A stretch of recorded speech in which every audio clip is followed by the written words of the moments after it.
Hayat akıp gidiyor ellerimizden, sevdalar geçiyor gönlümüzden.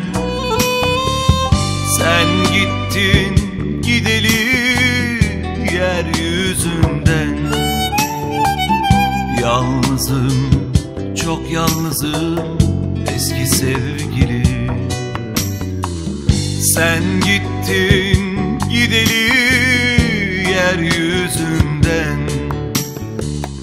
Yalnızım, çok yalnızım eski sevgili.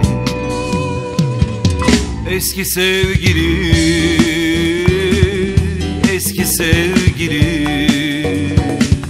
Sen yoksan ben yokum eski sevgili.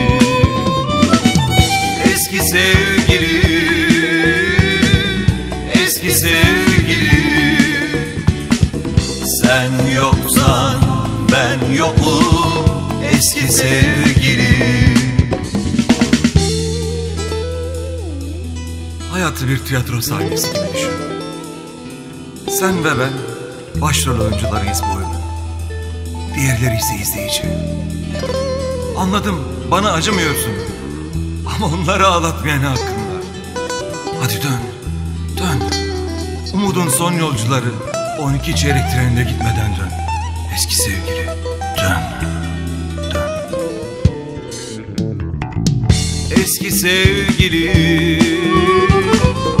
eski sevgili. Sen yoksan ben yokum eski sevgili.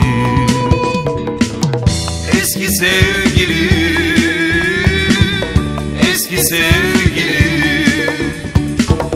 Sen yoksan ben yokum eski sevgili. Eski sevgili, eski sevgili.